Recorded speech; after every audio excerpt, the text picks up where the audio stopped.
Yo, this is the world-famous Tyler Bear, and you're listening to WNS Podcast.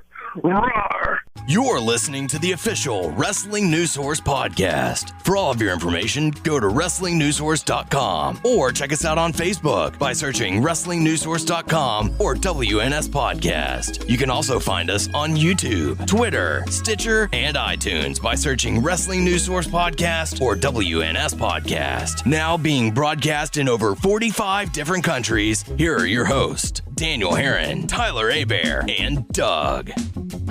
That's right. What's up, everyone? I am Daniel Herron. I'm Tyler Abear. I'm Doug. And we welcome you to episode 301 of the official podcast for WrestlingNewsSource.com. For all of your information, go to WrestlingNewsSource.com. Check us out on Facebook, WrestlingNewsSource.com. You can find us on Facebook, WNS Podcast, on YouTube, WNS Video, and on iTunes, Wrestling News Source Podcast. We are on Stitcher, Beyond Pod, Player.fm, and Satchel. Just search Wrestling News Source Podcast to find us. You can follow the podcast on Twitter at WNS Podcast. Daniel's at WNS_Daniel.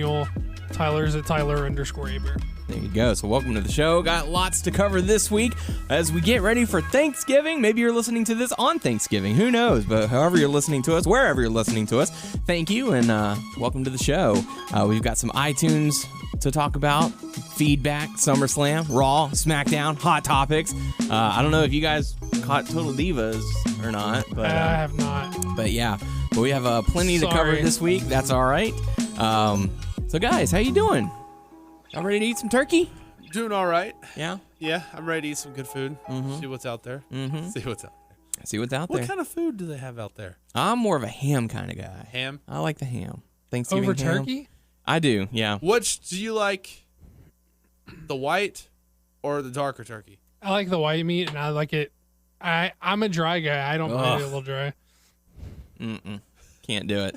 I want the breast, and I want it kind of dry. People are going to think I'm weird, like, with the white and the dry stuff. I like it, but I have to, like, dip it in ketchup. And it's weird. It's like ketchup, but well, some people I dip everything in ketchup. Not everything, but, you know.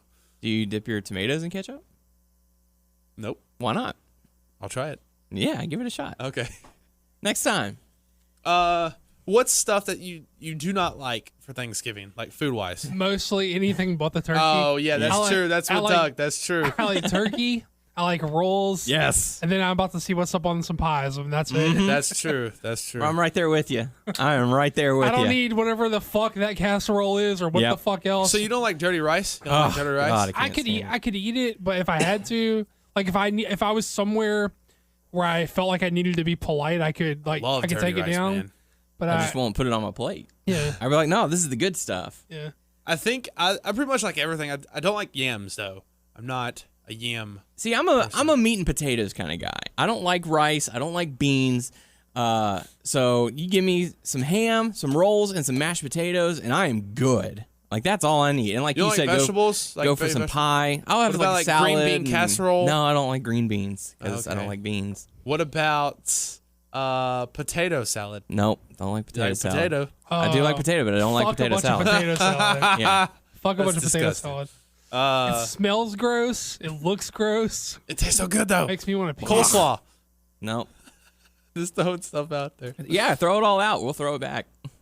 Last year we went over to your sister's. They had that. Man, we've got some Thanksgiving food hot takes tonight. They had that. What was that? Bacon wrapped jalapeno, whatever thing. I'll eat the bacon. That with cheese in the jalapeno. I'll eat the cheese. What kind of cheese are we You talking? remember? Was that last year? I don't remember. That stuff was good. I was keep on getting. I like eggs.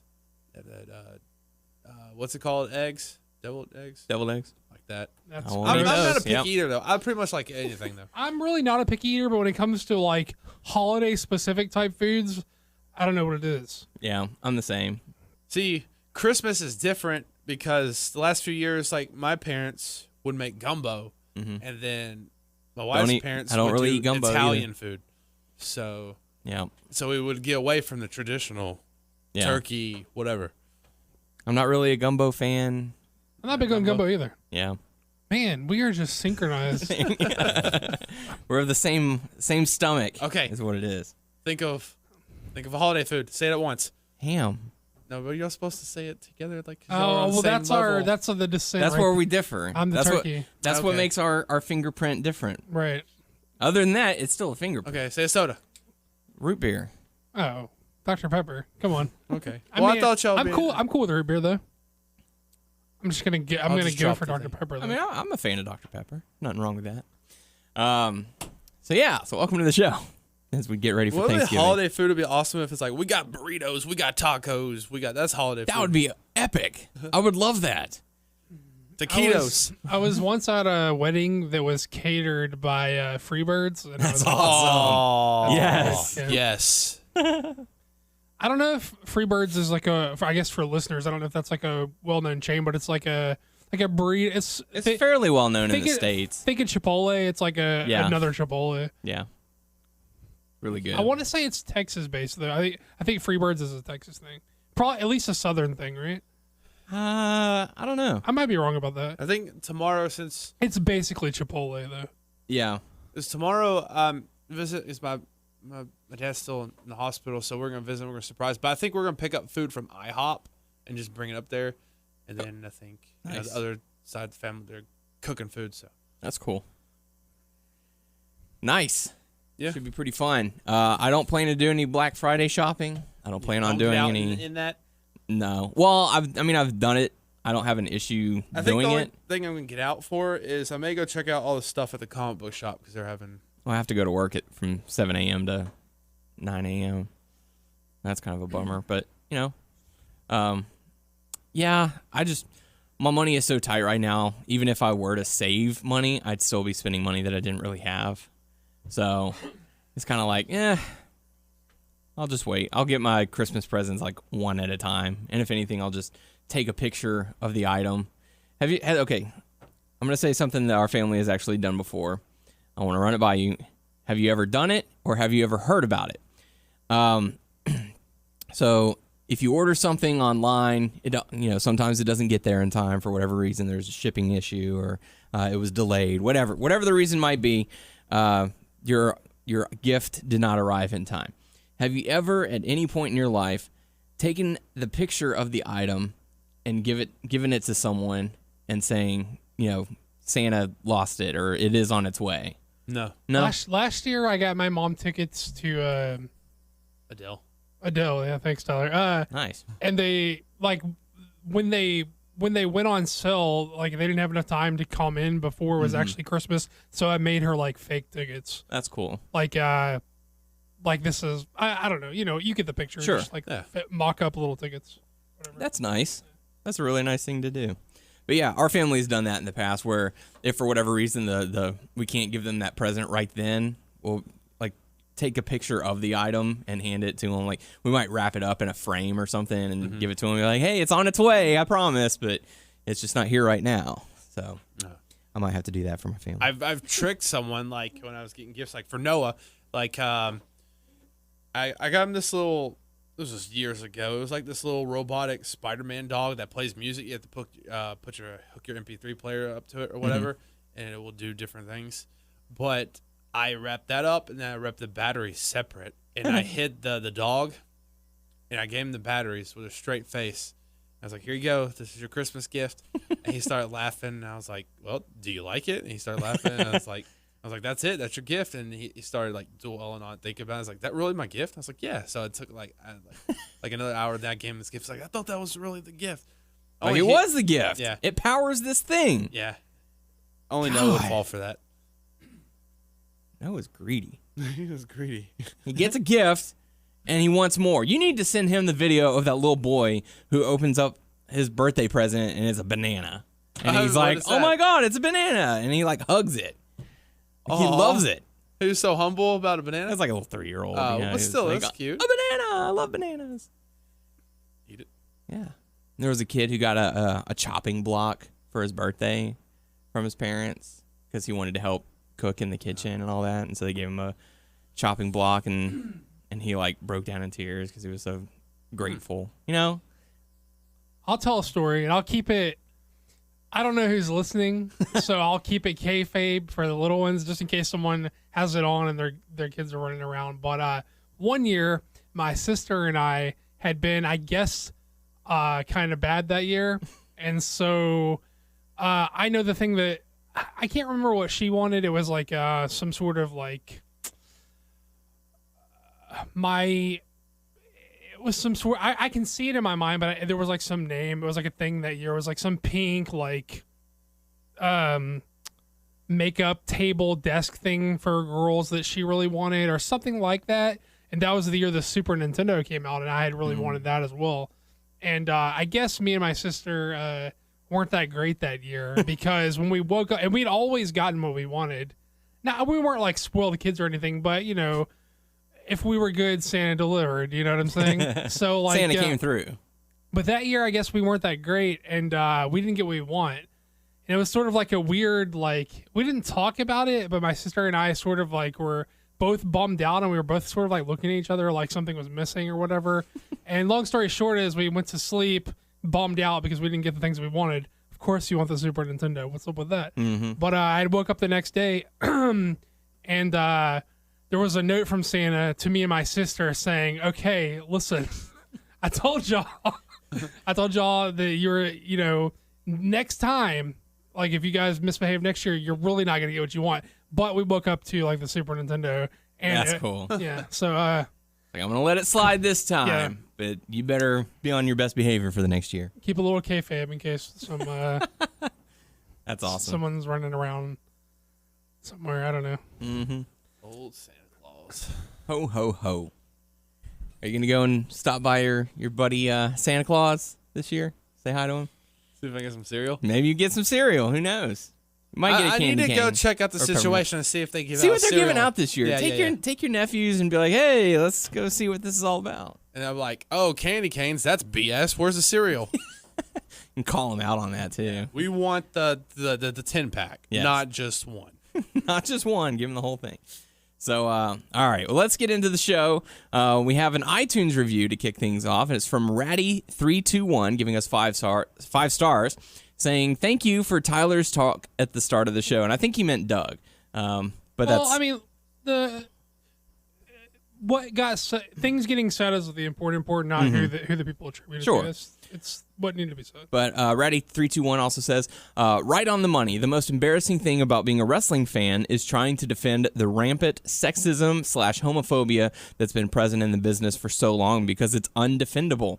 It's very refreshing to hear from a group of guys like you who are honest and open that they are trying to, quote, be better, as you said. We all need to. Sincere thanks. So... Thanks, a lot. We really appreciate that. It's really nice to hear some encouragement.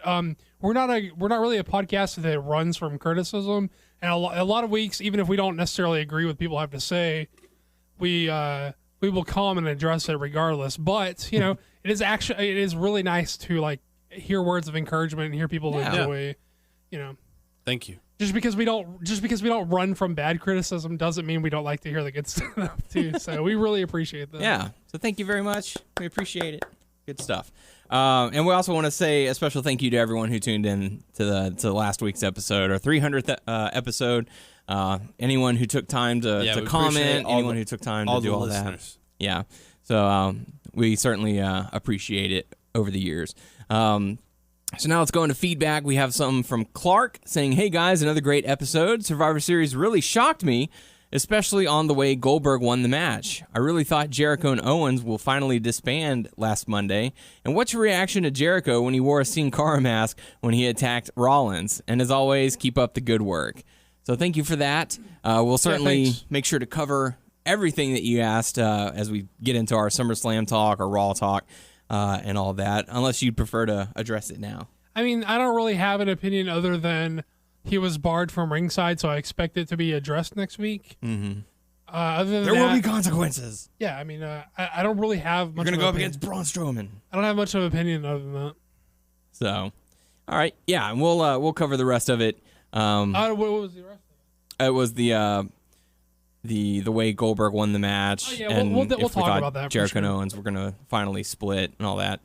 But thank you, Clark. We certainly appreciate it. Next bit of feedback we have is from James saying the show is awesome every week. Keep it up. So we certainly will. Thank you. Appreciate it.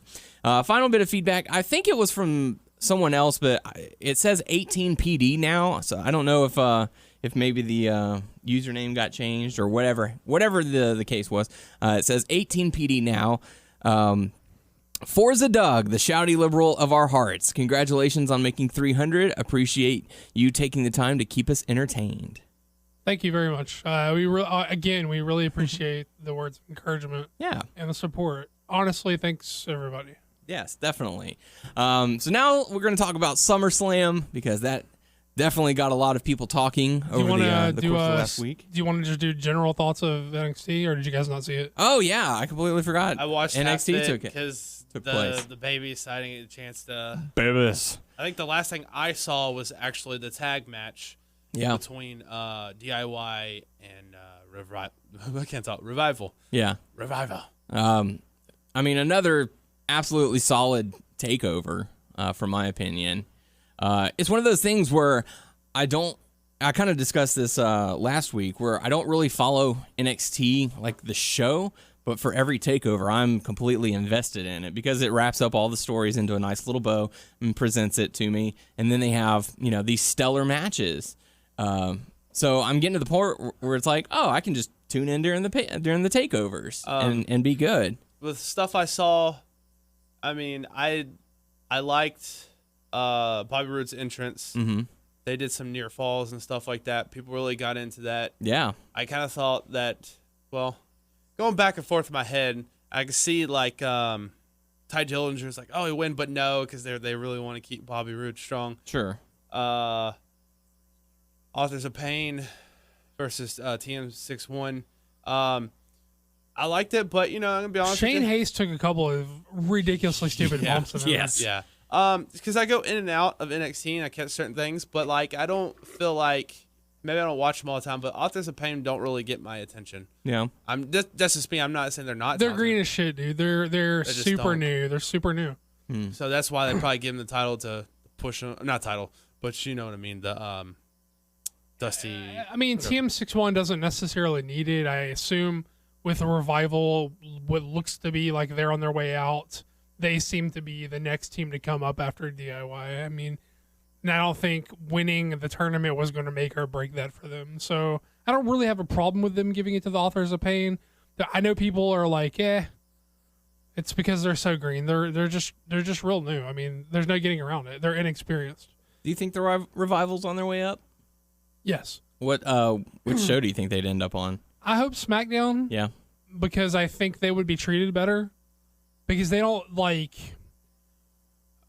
Not that the look thing is as prevalent today as it has been in the past. Because you have guys like Kevin Owens who, broken the you need to look a certain way mold.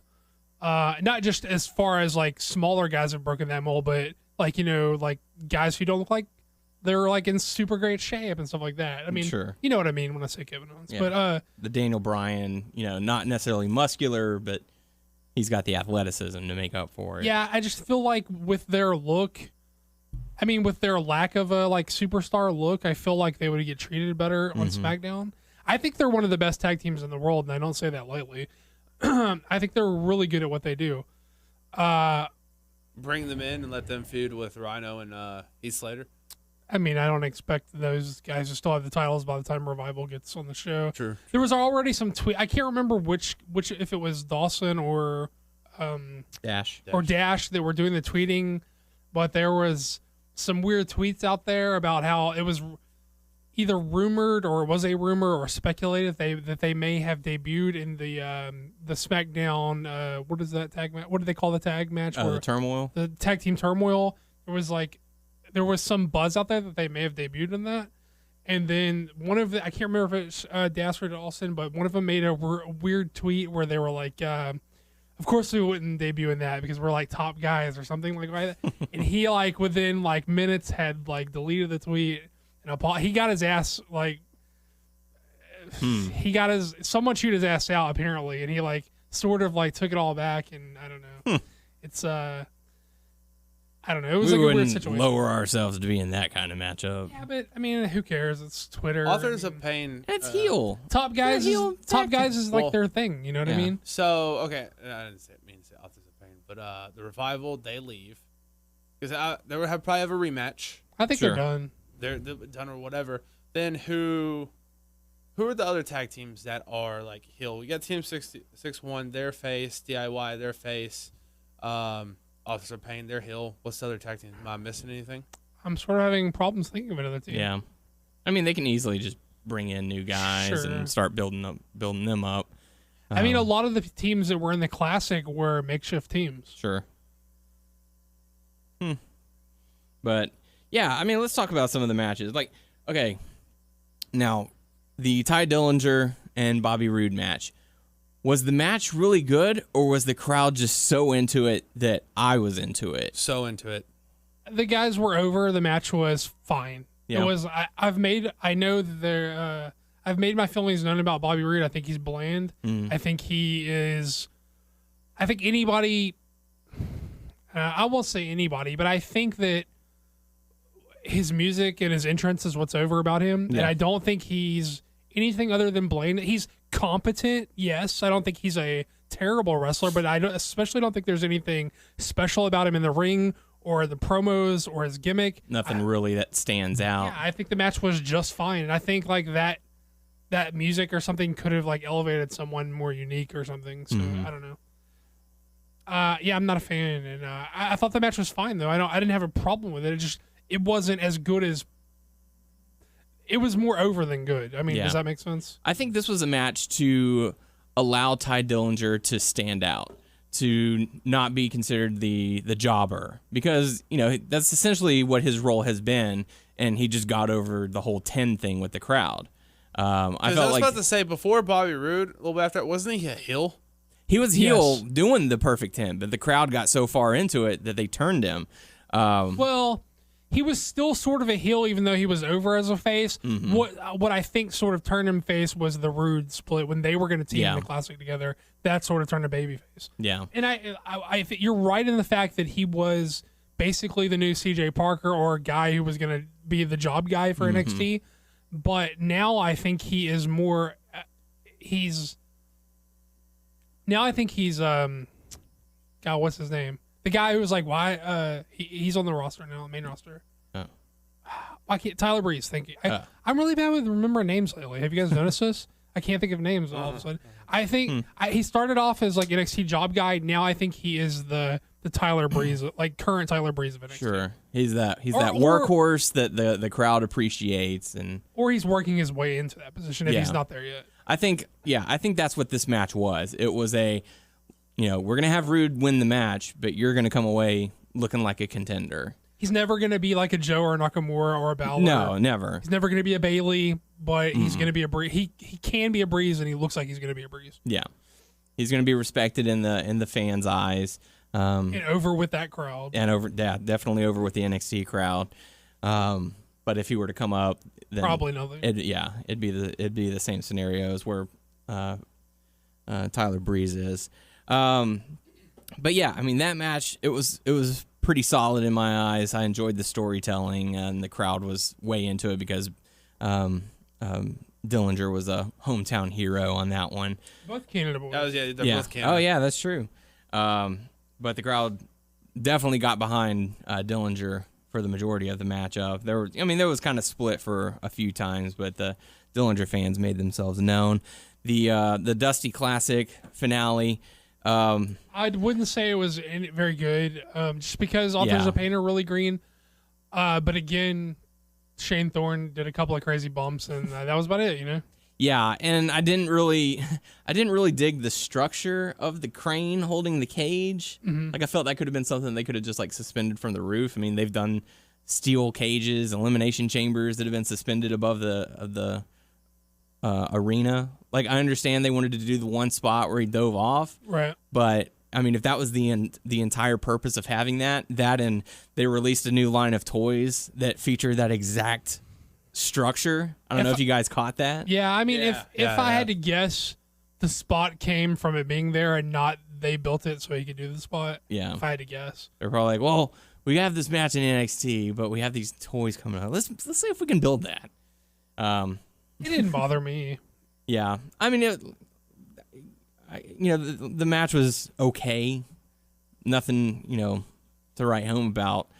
Nothing compared to the Revival versus DIY match. No, that was holy crap. Bananas. That match was off the charts. It was the best match on the card. Absolutely. By far. Definitely. Not just the best match on the card, but these two teams have had the best feud in NXT, and who knows how long, Yeah. I mean, these guys went out, they busted their ass. The crowd appreciated it. I appreciated it. The storytelling, the poetic, I'm going to hold your hand to keep you from tapping so that you hold my hand to keep me from tapping, and then they end up tapping together. Just great. And even the way the crowd lost it when they did each other's finishers for near falls right there. People were like, what? Yeah, that was nice. The callback to the previous match where Gargano's legs get taken out and, it's going to happen all over again, but no, he's going to fight this time, and he got the rope. Like, they did really good. They told the story very well, and, a phenomenal job from all four guys.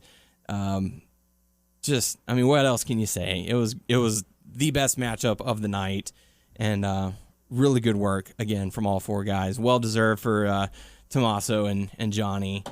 I mean, you guys and girls don't need to hear us. Everybody's praising this match. If you have not seen this match, go back and watch it. We don't have some fresh new way of looking at the match that you haven't heard everyone else already telling you how awesome it is. It's just because it was an awesome match. Just go watch it if you haven't seen it.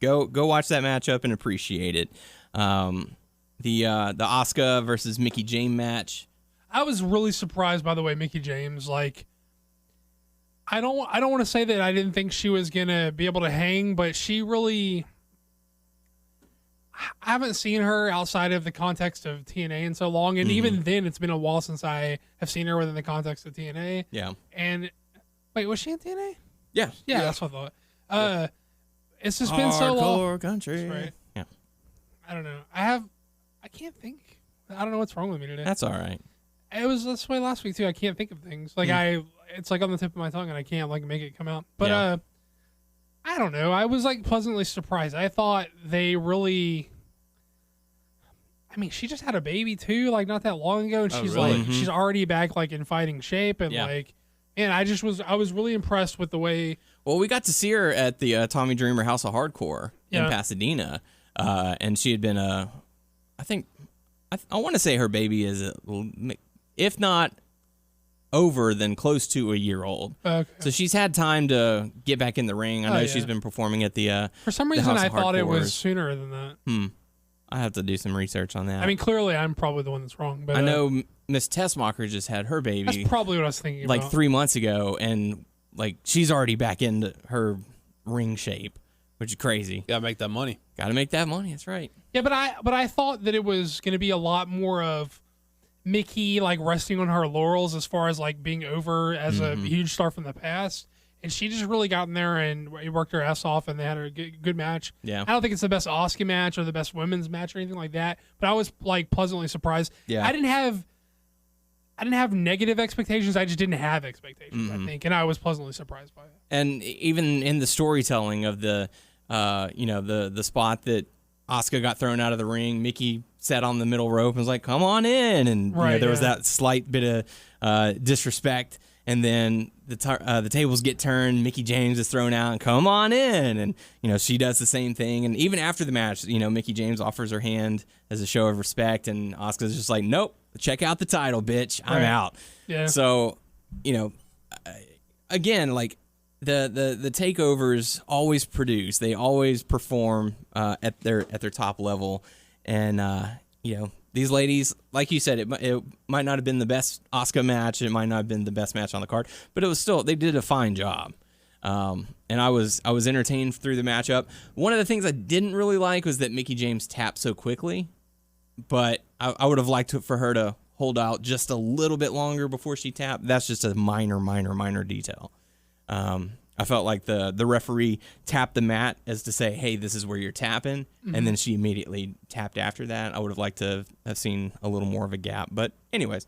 I don't think she's coming back though, so I don't think it's a matter of making her look like she hung in there. You know what I mean? One and done. More than likely. I expect it to be a one and done. I could be wrong. I mean, we'll get on to the goal. We thought Goldberg was one and done. So yeah. Who knows? I mean, she'd make for a great veteran. To help out the ladies. So see, I think it was a stopgap because they didn't have anyone other than Ember Moon to really seem like a credible challenger. Although there's Billie Kay and stuff, but they sort of don't want to use her in that role right now. And so Liv Tyler, they're trying to build up. Yeah, but there's a gap in They're just not ready. There's a gap in ability between like Ember Moon and Billie Kay and some of those other ones. Sure. And that's not. I'm not trying to be disrespectful or anything. It's just like it's the reality. Yeah. And the couple that they have that could seem like credible challengers to Asuka, they're not ready to go down those paths yet. So my thought was Mickey's just a stopgap because otherwise, why are they using her in NXT and not on the the Right. main roster? Yeah. And plus, I don't know. I forgot where I was going with it, but yeah, whatever. Yeah. But I mean, like I said, if they did decide to bring Mickie James back, put her on like the Raw or SmackDown roster, she'd be a great veteran to offer input. But I mean, not necessarily that the ladies in that division really need it because you've got Sasha and Bayley and Charlotte and Becky and Natalya and Naomi. You've got a strong women's group who are going out there and performing. Even Nikki Bella, she's improved over the past year or so. So Mickey's good. Oh, yeah. So, other than that, they had the Nakamura versus Joe matchup. What do you think about that? I thought it was an uninspired Nakamura performance. Yeah. I think he sort of knew he was dropping. It was like, I don't know if it was that, but more so there was segments where he didn't bother to sell. Yeah, I did notice that as well. He looks bored. He looks like he's tired of wrestling in NXT. He looks like he's sort of like, this is not what I came here for. Yeah. I don't know. I think he's the sort of guy who I think wants to be challenged. That's why he's here in the first place, because he was a huge star in Japan. Yeah. He didn't really need to come here. He was making good money. He was of a good status. He came here for it because he likes USA culture and because he wanted to be challenged. He probably doesn't feel challenged. No. And that you can probably tell that from looking at his performance. I thought it was kind of a meh match. I didn't think it was that good. So what do you think? They're gonna have another rematch, but are they gonna keep him in NXT, or is it time for him to go up?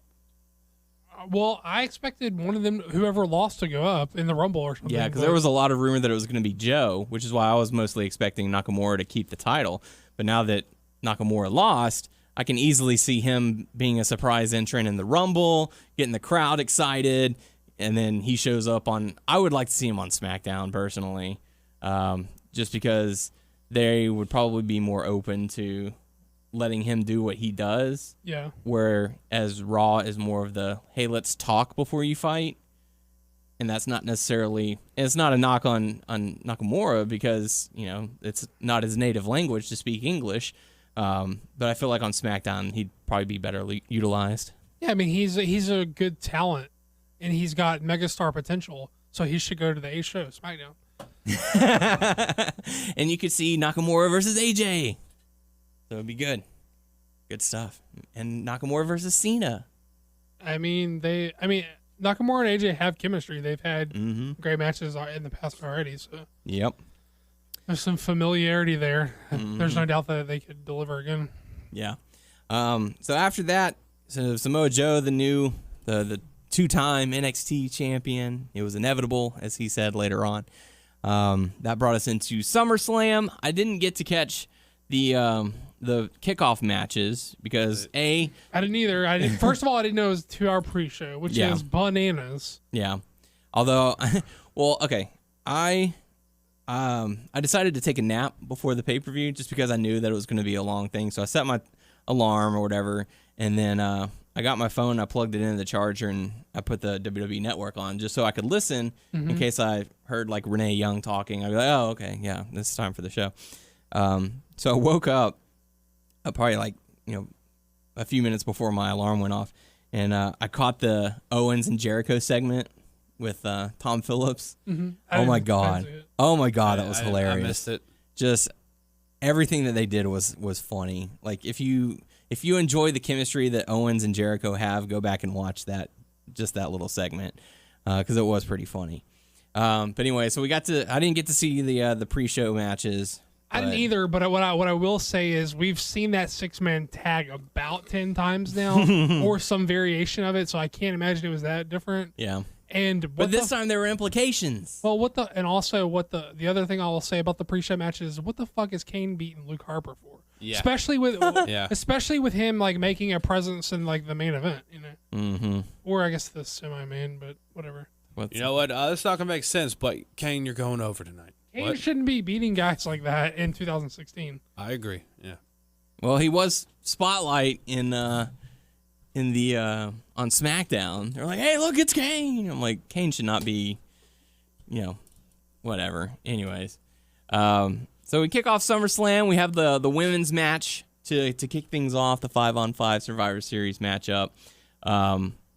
Anything outstanding to take away from it? I thought this was pretty good. I was a little bit confused by the way the order of eliminations they chose, but I think like Sasha going so early was just solely for surprise factor and not necessarily some sort of message they were trying to send about where she belongs on the card or in the pecking order or anything like that. I didn't like.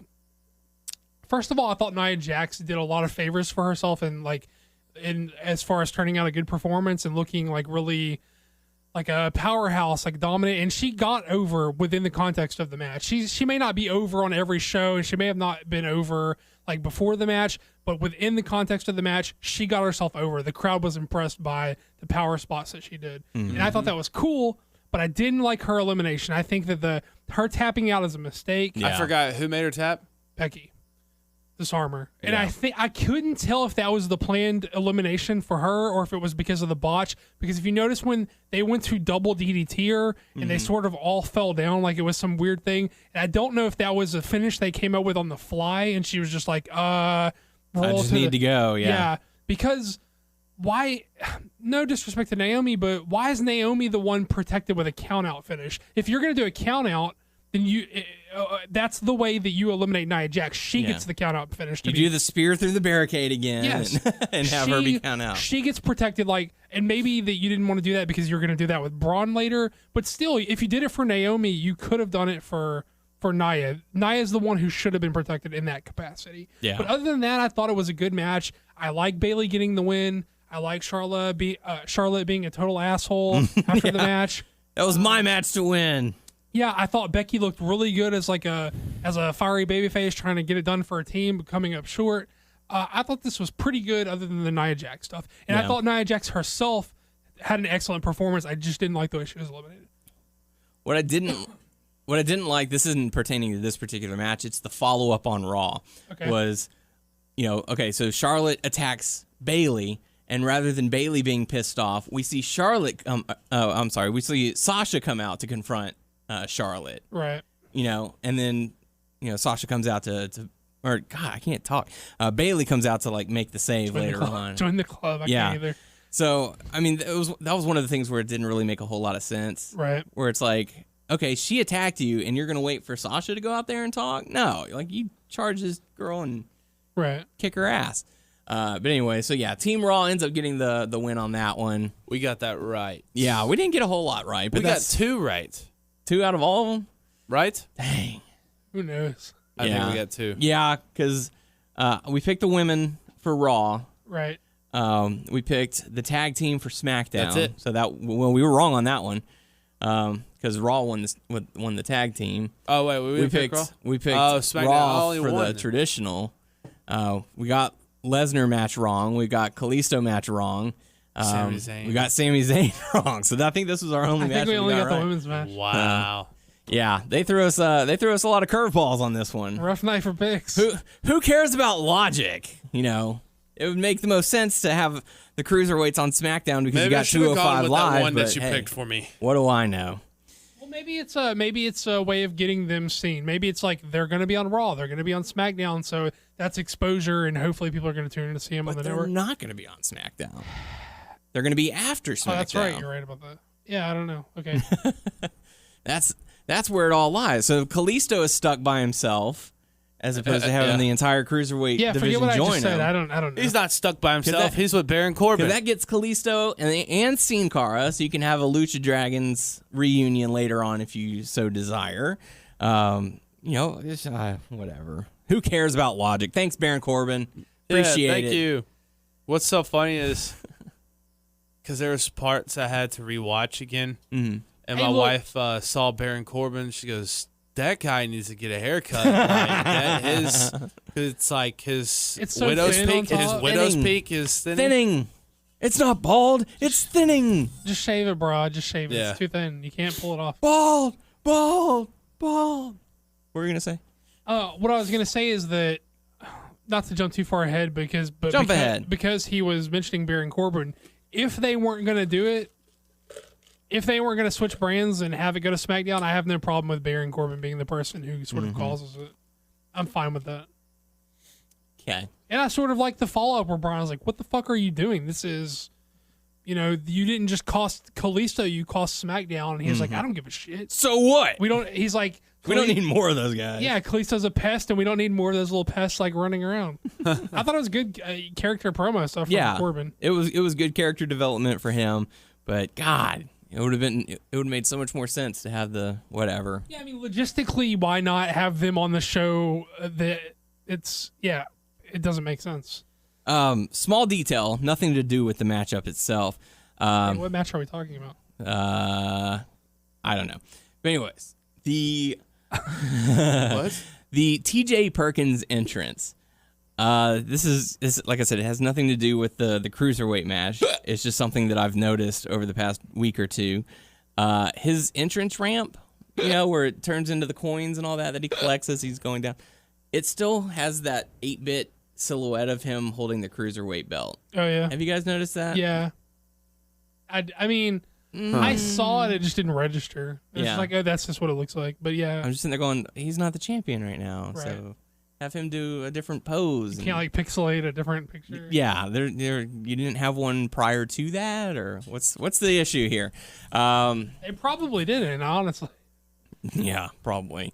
Let's talk about the Intercontinental title. Well, do you want to talk about the cruiserweight match? Sure. Because we're talking about so much around the cruiserweight Yeah, match. Brian Kendrick retaining over Kalisto. This shit was fucking crazy good. Like, Spanish fly off the apron was fucking nuts. That looked like it hurt like hell. I was like, God damn. And then not just that, but Saka Itachi off the top rope, I was like, God damn. I thought he was gonna break his neck. Yeah. There were some big crazy bumps in this match. You know what? I'm sort of like, I knew, like, whenever they did the very like character driven vignette before the match, I was like, oh, I know he's retaining. So because I knew the focus was going to be on him, but He was the man with the plan. I'm sort of into him as champ now. I'm sort of into him as champ because I think, I don't know. I thought they had an excellent match, and But you won't get to see it again because Kalisto's on SmackDown. Yeah. well, yeah, that's true. Well, that's sort of building to the whole like they want Survivor Series to be the brand versus brand show. Yeah. So I mean that makes sense in a way. So next year it'll be Kalisto versus whoever the champ is. And that'll be it. Well, yeah. They may have after Mania a draft. That's true. It's time to shake things up again. I wonder when the draft will take place next year. Or if they... We're bringing the cruiserweight to SmackDown, so we're gonna have a SmackDown cruiserweight title. That's right. So, keep it all on 205 Live. But yeah, the Kendrick and Kalisto match, really good stuff until the end where Baron Corbin got involved, I causing mean the disqualification. finish deflated the match, Yeah. but I thought it was a good match, and I don't mind Corbin being the reason that he lost. Yeah. We'll talk about the Intercontinental title match, Miz versus Sami Zayn. I thought these guys had really solid chemistry. I enjoyed both of their performances. Notice I said both, not just Sami Zayn. I think Miz has done a pretty solid job as of He's late. been having a title for a while. He just got it back. got it. I know. Well, yeah. I mean, He's been before in that, the title picture That's what I for a meant. long Sorry. time. Yeah, I know he just got back. Yeah. But yeah, I felt like these two had pretty good chemistry. They had a pretty solid matchup. And, Maurice caused the distraction at just the right time. There's a lot of people I read that are pissed about that. Well, sure. You have to hide behind your wife. Heels doing heel tactics. I mean, that's what it's listen, all about. Haters gonna be haters. Listen, the WWE cannot help. Vince cannot help himself. When they're in Canada, they have to do an homage to the screw job. He can't help himself. If they're in Canada, they got to do an homage That's to the true. screw job. It's the Survivor Series in Canada. Yes. What do you expect? Yeah, so at least I thought it was a clever twist that they put out because they thought they made it seem like they were going to do it the Survivor Series from the Figure 4 spot, but they actually worked out of that and into it like a cheap roll up. So I thought, as far as you know they were gonna do the homage because they can't not do it. So if you accept that he can't not do it, it was a nice twist on the thing that they know that they can't not do. And other than that, I thought it was better than an okay match. I thought it was a really good match. Excellent sell job from Sami Zayn. Yeah. Miz is this is peak Miz. This is Miz doing the work of his career, and I thought it was really good. I don't really. I mean, obviously, we sort of knew that. Like the titles weren't going to flip shows once like you see the finish of one of these matches. Yeah. So you sort of know the rest. But I thought this was another really good match on a really good show. Mm-hmm. I mean, it's just, I felt good work. I felt like this year they made an effort to make Survivor Series feel special. Yeah, absolutely. And I think that they succeeded. Yeah. I had my doubts going in. Going in, I wasn't excited about the show, but I think they delivered on basically everything on the card. Yeah, every matchup had something to talk about in the end. Yeah, I agree. So, as long as you leave people talking about it after the match or after the show is over, you've done your job. I mean, people are debating finishes and booking decisions, but outside of that, I don't think there's a lot of room to critique the ring work because I think I think every match delivered at least to a certain capacity. Mm-hmm. The 10-team Survivor Series matchup won by Team Raw, which kind of threw me off. I was really expecting SmackDown to win, but Cesaro and Sheamus being the lone survivors getting the win on that. I was expecting them to implode there at the end. And were you shocked when New Day got quickly? Yes. Yeah, it was kind of shocking that they come out, they do their let's build us up as the greatest, and I was expecting Breezango not to last long, but then New Day gets eliminated like a minute after them. Well, for one thing, there's a ton of dudes in that match. Absolutely, I feel so bad for the crowd sitting. For number 2, like the New Day's high spot was the talking they did before they got in. That was them getting their shit in, and then they got out. Because honestly, when you've got that many people, you just kind of sort of thin the herd a little bit. Like, get some of these dudes out of this fucking ring business. Those people paid a lot of money, and they can't see anything. Yeah, I mean, honestly, there's just like, there's too many people are in and around the ring. Yeah. We've got to clear some guys out pretty quick. That's why you got 2 quick eliminations off the start. You got to give these guys some room to work. I mean, You've got 18 guys surrounding the ring, 2 guys in the ring. Right. Plus the ref, so. Yeah, but I was shocked by the quick elimination of it. Go ahead. I liked when Breezango got eliminated, and then they were shoving it in the New Day was shoving it in their face that they lost, and instant karma. Yeah, oh shit, I can't believe that just happened. Yeah, I thought it was like a little hit or miss until it got down to the Usos and Sheamus and Cesaro, but woo. No, you know what? Before that, even because there was a lot of cool shit. Yeah. A few eliminations in, it was sort of like hit or miss until we got to the 15-minute mark, the midway point, when there was just a few. Once they did all the dives to the outside of the ring. Once you get that over, then they can go and start turning it up. That rolling German suplex that Gable does. Man, he'll do it to bigger people. I've seen him do it to Baron Corbin. Yeah. But he just is all. I loved it, man. Not to mention the dive where he sort of got launched. He almost cleared the hole. He almost cleared the pack. And that's scary when they overshoot people. You're like, who the fuck is going to catch this guy? Yeah. But, all you're going to hear is a thud and he almost overshot them, but he luckily did, but didn't. But yeah, from the point you're talking about where things they started throwing out dives everywhere, especially when it got down to the Usos and Sheamus and Cesaro. They had just a real good fucking tag match. Yeah. Usos were great in it, and Cesaro and Sheamus were great in it. Ain't no party like an uppercut party, because the uppercut party. Oh shit, I can't say. All right, Mario. It's like no, I guess the uppercut party doesn't stop. Oh no, it does. Yeah. I'm like, what?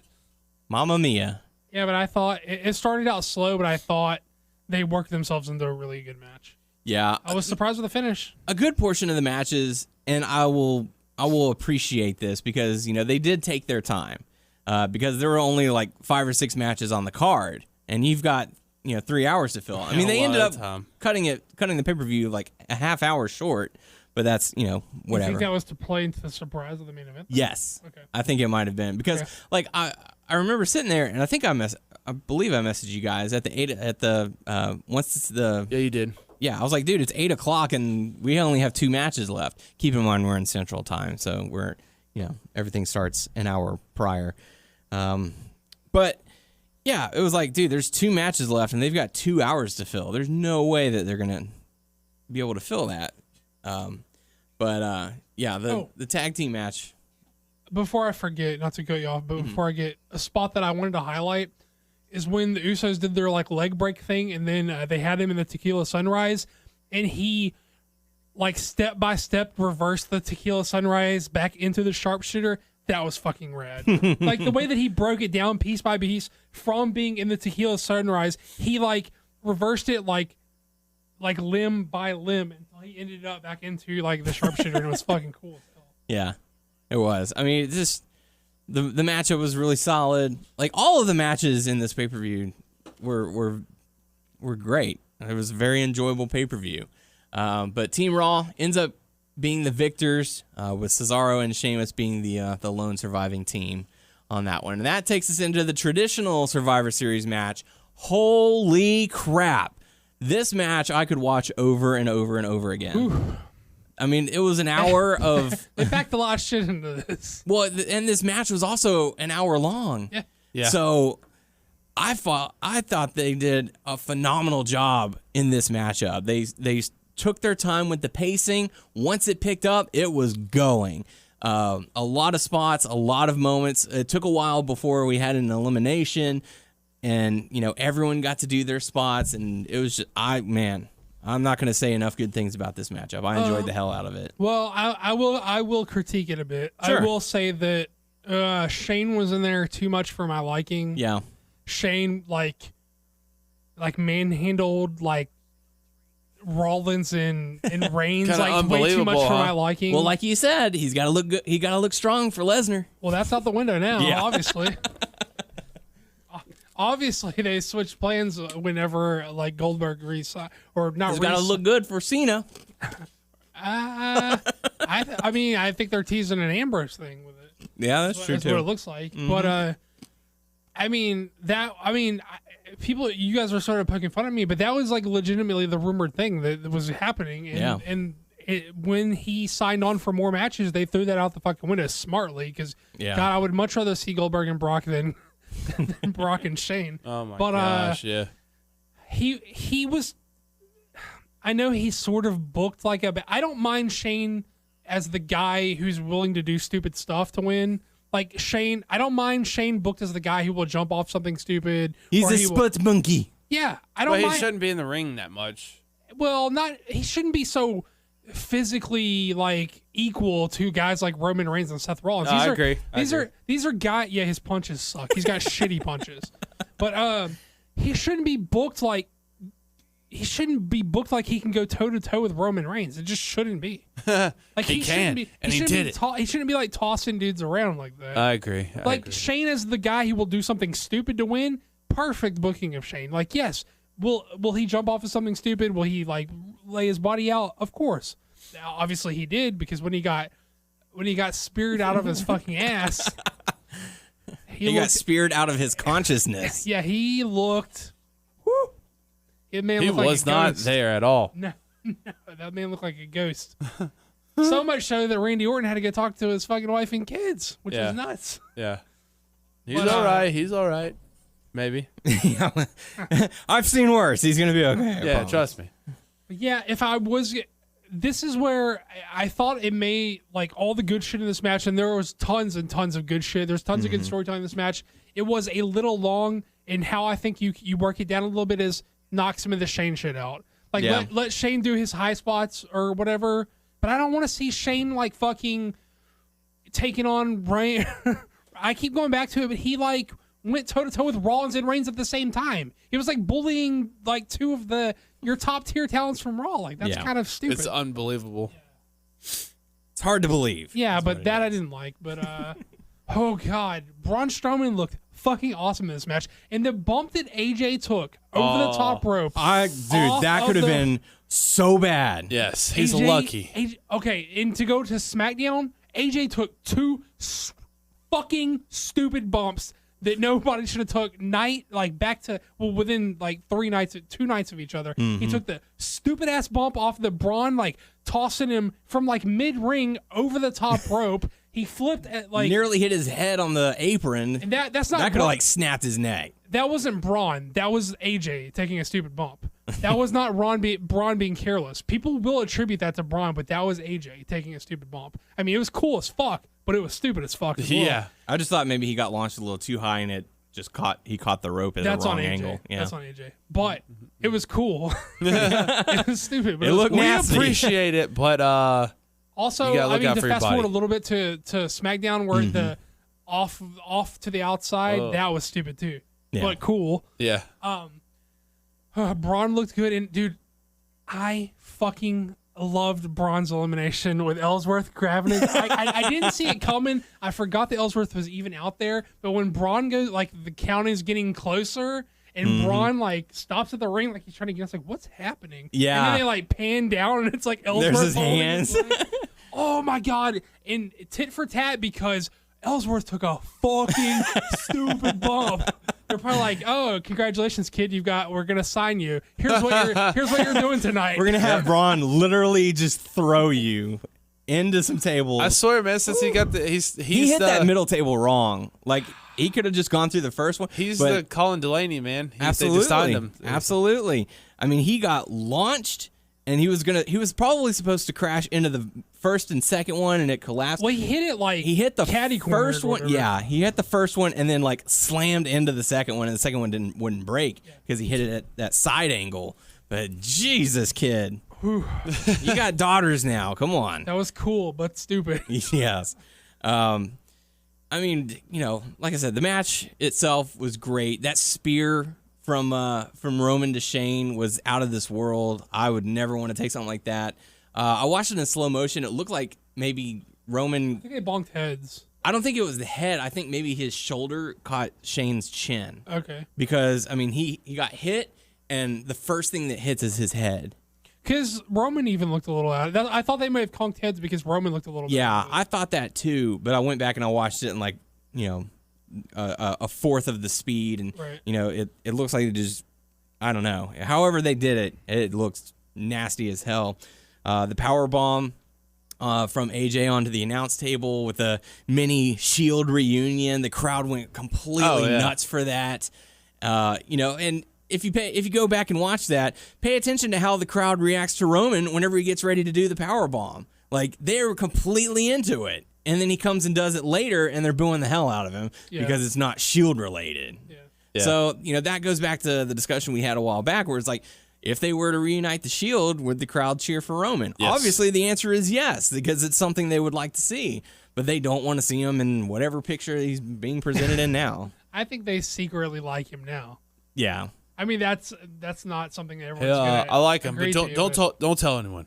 Well, I mean, it's that like that Cena surprise intro to 30. Yeah. Holy shit! Oh my God! Oh, wait, wait, we're not supposed to like this we don't guy. like this guy. I forgot. John Cena sucks. Yeah, but this match, I thought it was great. Very well done.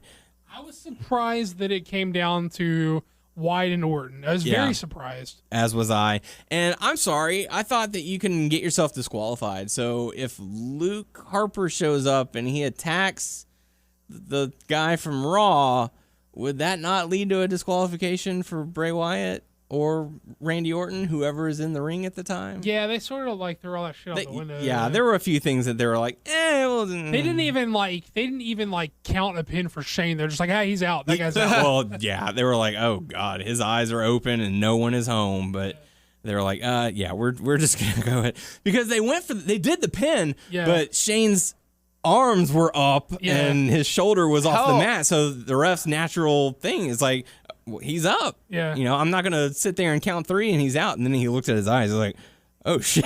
He's done. He's done. Yeah, he's done. How old is Shane? He's 45, maybe? Yeah, mid-40s with kids and a wife, all that good stuff. But yeah, Team SmackDown gets the win. Orton and Wyatt, the lone survivors. So pretty good. I think up and down the card, this is the pay-per-view I've enjoyed the most in a long time.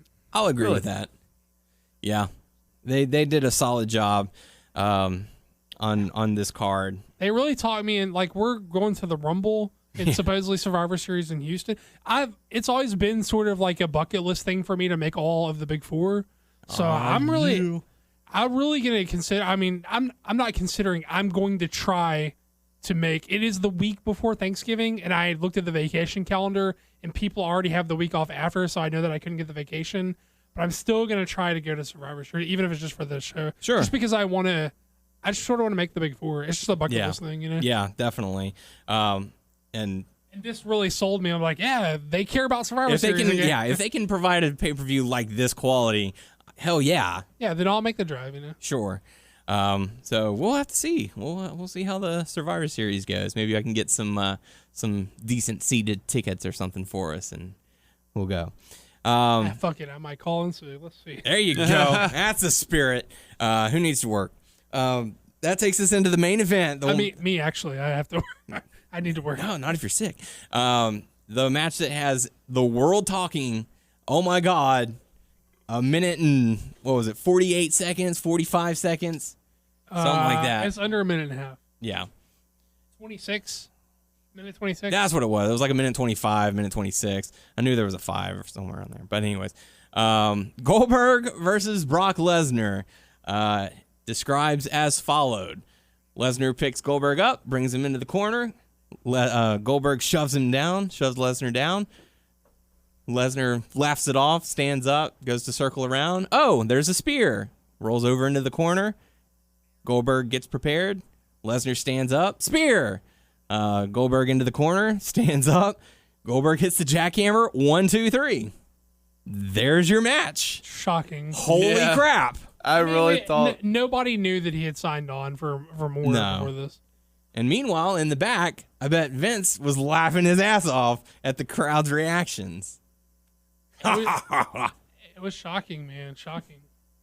oh my gosh, because I really thought Goldberg was gonna get his butt kicked. Sure. Yeah. I mean, here's the thing. I've seen a lot of the comments going, this is terrible booking. You guys booked him up, booked him for the past 2 or 3 years to be this unbeatable monster and blah, blah, blah. All the comments that they've been saying. And it's like, oh, he loses to someone who's 49 years old. Well, just for that, I looked up the information on The Undertaker. He's 51 currently.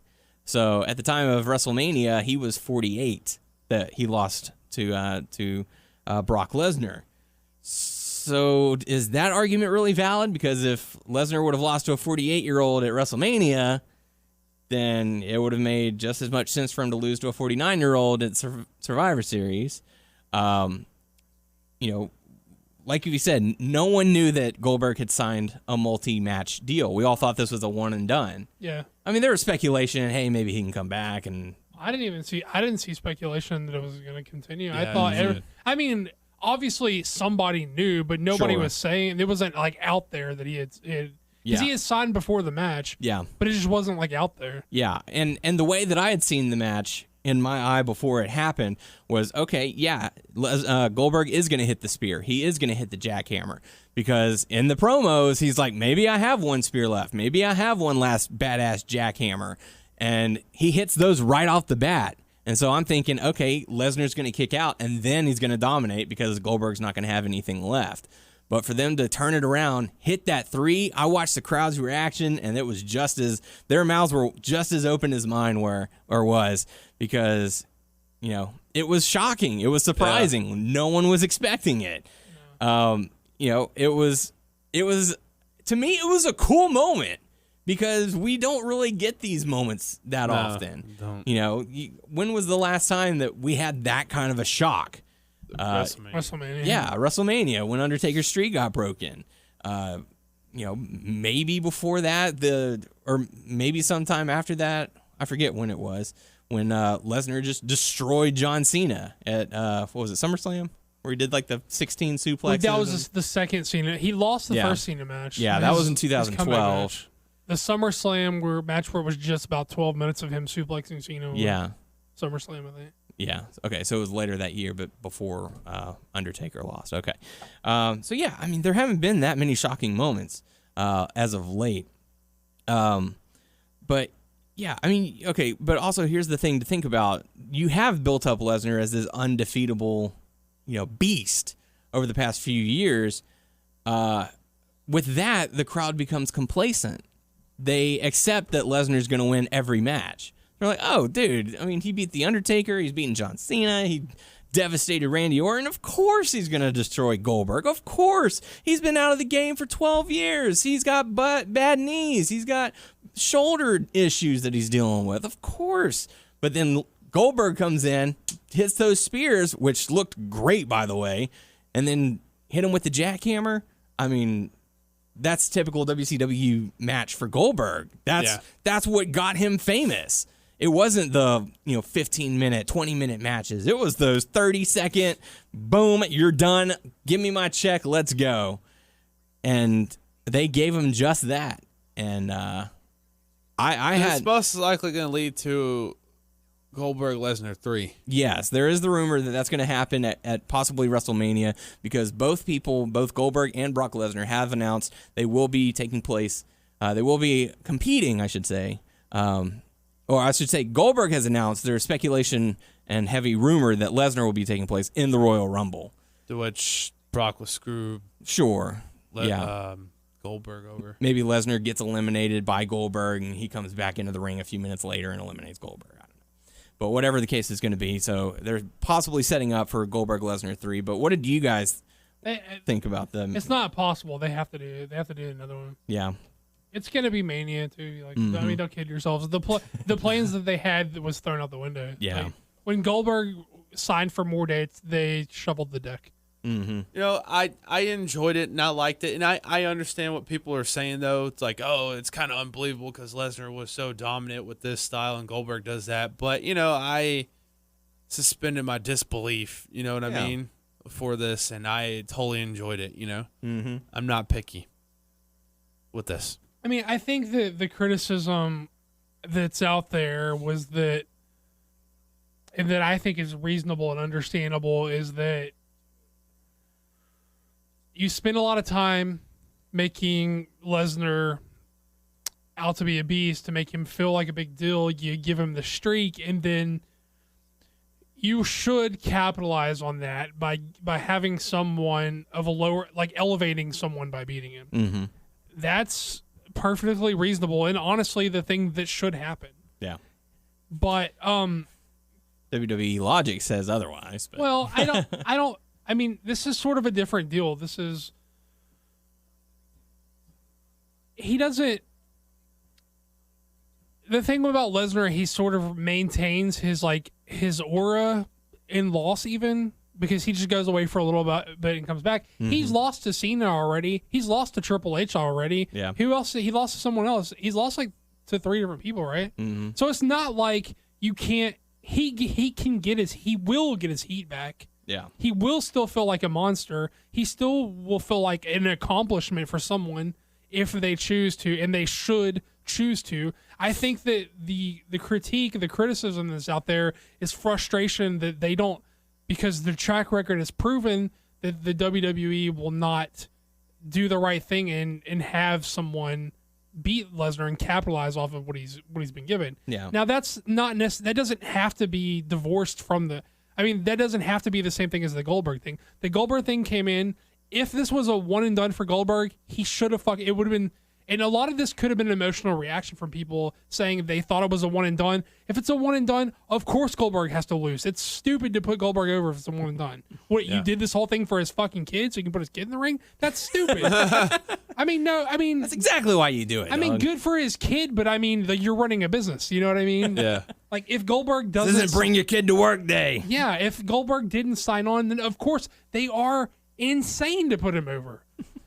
But he signed on, and the thing about the Goldberg thing is, I didn't think he's going to be as well received as he was, and I don't think they thought. I don't think he thought. I don't think they thought. And I didn't think he was going to be as well. Surprise! He's been out of the game for 12 years. I thought he was going to get a nice, polite nostalgia pop, and then I thought it was going to wane off as the weeks went on. Yeah. And by the time the match came, they weren't going to deliver. Nobody would have cared, and that would have been the end of it. Yep. But he got more and more over, and it crescendoed when he beat Lesnar. So it's, like, why not write it out and see where we're gonna go? Yeah. Like the crowd wasn't pissed that he beat Lesnar. They were shocked, and then they were surprised, and they were happy. I mean, they weren't just shocked. He was fucking over as shit because of it. Did you hear, like, on Raw? They were into it. Oh yeah. And the one thing you can't criticize them for doing is, like, going with the hot hand and, like, doing what was over. Like, how many times do they go against? I mean, of course, this is a little bit different because he's already a made star. So it's not like they took some gamble, but at least they followed through with what was working and what was hot. Well, it was also a gamble because, he's been out of the game for so long. The newer generation of fans have come in. So maybe that crowd that knew him, that watched WCW or even in his small time in WWE all those years ago, maybe they kind of faded off. So, yeah, there was a gamble. It wasn't as much of a gamble as making a new guy. Like, 'cause you try, if a new guy beats Brock, maybe he pushes the next level, maybe he doesn't. Yeah. Maybe it's a waste. And then people are like, why did you waste it on that guy? Which... Look, it's a valid criticism to say someone still needs to beat Brock Lesnar that is not Goldberg or Cena or Triple H. Yeah, that is now transitioned into that part-time affair. Right. Like, you need one of your new stars to come in there and take him to town. And in an ideal world, somebody would beat Goldberg before he leaves too, although that's not going to happen. Because I don't think he has that many dates. I think he's probably just going to do the Mania thing. I think the deal is he'll work as long as he's wanted. Well, I think it's a match by match deal. It's not like I'm going to sign on for a year and then I'll work so many dates. It's we do a match. We both sides evaluate if it's still good for them. Yeah. If it works, the crowd's still into it, we'll do another match. Yeah. And if not, I'll fade off into the sunset. Well, honestly, that's a really smart way of doing it. Because, it really is. Because people could just get over this shit really fast. It could be just because they were in Canada and they considered that bizarro world. Yeah, I mean, the crowd. But I think the reason people are pissed is not necessarily because Goldberg won, but because of WWE's track record of the way they handle this. Their inability or not wanting to make new stars, that all, like, filters through to how people are reacting to this Goldberg shit. And you also have to think of it as, like I said earlier, the fans had been complacent with Lesnar's performance. They knew what he's going to go out there and do. He's going to do the suplexes, and then he's going to go into the F5 and all that.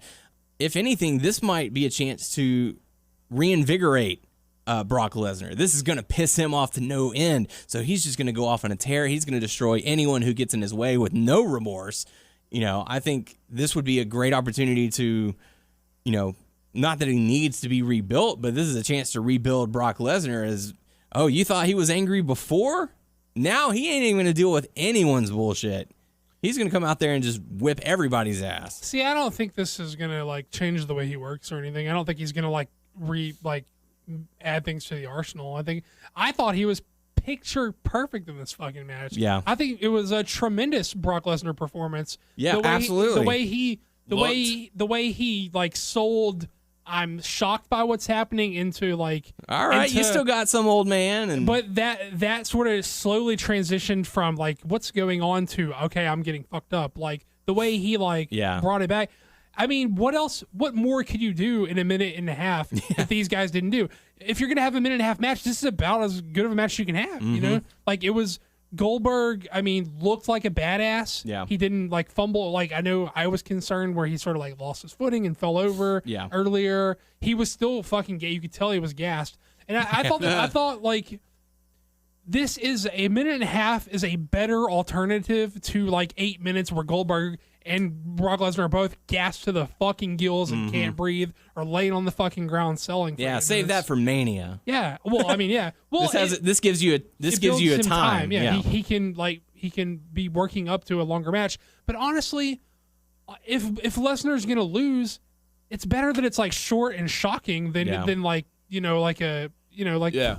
I don't 15-minute drawn out. Both guys. Yeah. No, I agree. I had no problems with the matchup. Like I said, I liked it. I was surprised. I was shocked. And then I started thinking about it. I was like, I saw all the negative comments, and I'm like, I don't have that big of an issue with it. Yeah, I don't either. And I know some of the listeners were definitely curious as to what we thought about it. So I hope, I liked it. I don't know. I don't know if that's a surprise or not, but I thought it was fine. Yeah, same for me. And same here. I hope that our listeners will go in with an open mind about it and be like, you know what, maybe there is more to tell in this particular story now that we know that Goldberg is going to be participating in the Royal Rumble. He's going to be around for a few matches. Yeah, I mean, if he wasn't coming back, you guys should be tearing the motherfucker down. You're right. Like, all right, thanks, bye, I'm out of here. I think it's cool that we're going to see him. Yeah, live. Yeah, we're going to get to see. I don't my think first time seeing. I've never seen Goldberg live. Yeah, same for me. So it'll be first Rumble, first Goldberg. That's kind of cool. I don't know. Yeah. So it should be a lot of fun. God, I hope it doesn't end up like whenever we got to see Sting for the first time. But at least for y'all, that was y'all's first Sting. Yeah. I've seen Sting many times. Excuse me, fancy man. I've seen more. I've seen 3 times. Mr. A-Bear. It turns out we're actually a curse of wrestlers. If it's our first time seeing you, you're getting hurt. Sorry. Yeah. No, we saw the Dudley Boys. They were fine, right? I saw the Dudley Boys before that. Oh. Ooh. Yeah. Look at this guy over here. Acting like he's man of the stars and all that. I'm gonna get a drink real quick. All right. I have some cherry Dr. Pepper in my fridge if you want it. Door's unlocked. I'll go get you one. All right. So with that being said, sure, I'll take one. Tyler? No? No, thank you. All right. No soda for you. So we go from that to Raw, where Goldberg kicks things off and is like, it was a great match. It's so funny since you mentioned last time about a Southern draw. Like I honed in on it. And I was like, oh, yep, it's true. Yeah, that Georgia draw that he's got, for Goldberg.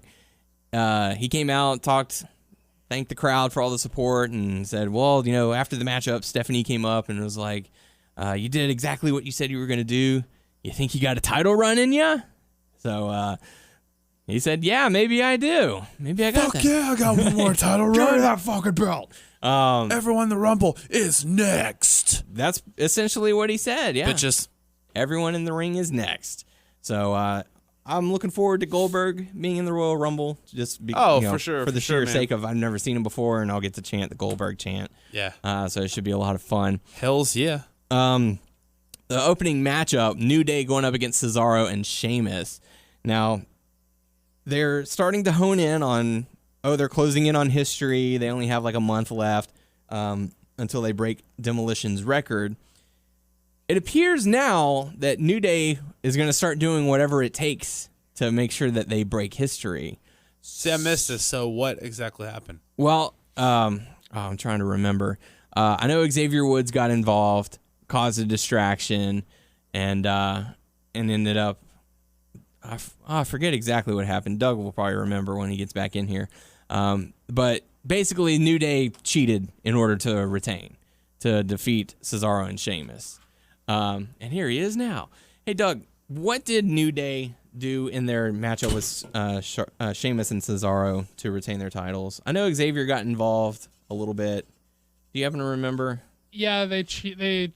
So, I mean, Xavier got involved. I don't remember specifics of that. Okay. They did something. I got you nowhere. Sorry. That's all right. Dude, when you said I've got cherry Dr. Peppers in my fridge if you want one, I was like, yeah, sure. And then I walked past your office and I went to the Coke machine. I put my money in the Coke machine, and I was like, wait a minute. And I was like, fuck! I had to hit eject and get all quarters back. And now you got quarters. Bummer. I could use them. I like quarters. There you go. So, what did you think about the New Day versus Sheamus and Cesaro match for the title? To be honest, I don't recall much of it. Mm-hmm. I mean, it was. So they're gonna do whatever it takes. Yeah, I think that the New Day, now that they're starting to close in on breaking Demolition's record, they're like 30 days or something like that, just a few weeks. So, the fact that they'd be willing to cheat. And they have in the past. They've numerous times in the past. Sure. So do you think that this will... They have no problems cheating. No. But do you think that they'll take it one step further and keep pushing the envelope of trying to cheat to retain the titles? I think they're losing the crowd. I still find their act entertaining. Mm-hmm. I think they're losing some of the crowd, though. And I could see them turning heel. Yeah. Just something to keep it going. Yeah. Yeah. I think that they might even do that. Turn the New Day, turn them heel and cheat to win at all costs in order to retain the titles. Although that really hasn't worked against them in the past because they've done it a lot, honestly. Yeah.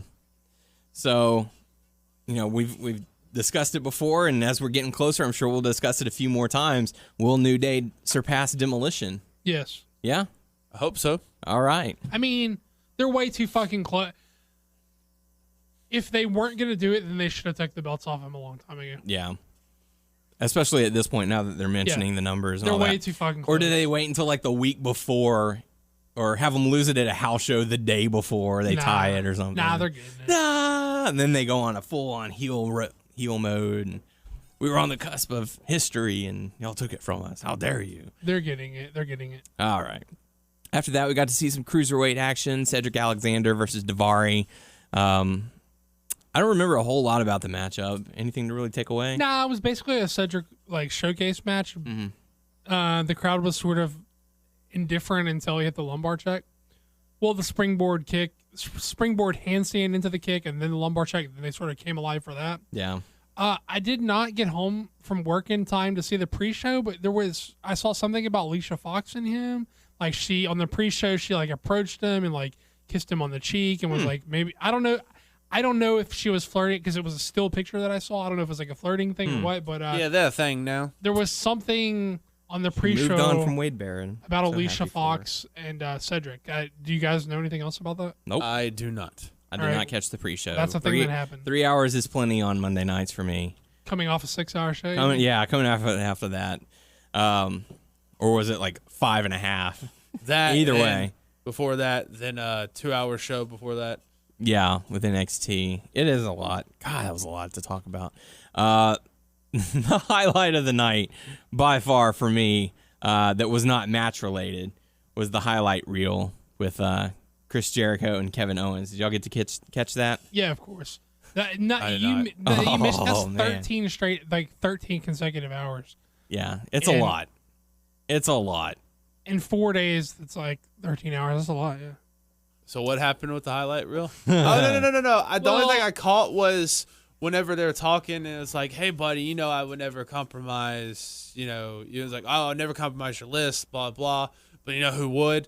And, Roman Reigns goes, yeah, I was standing right there. He was just pouring conditioner out of his hair.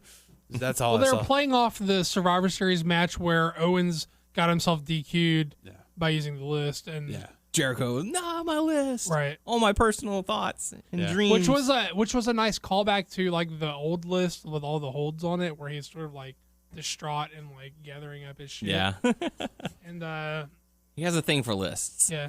Yeah. I can relate. I'm OCD as fuck. I make a lot of lists. I do more list making than I check shit off of lists, so I can relate.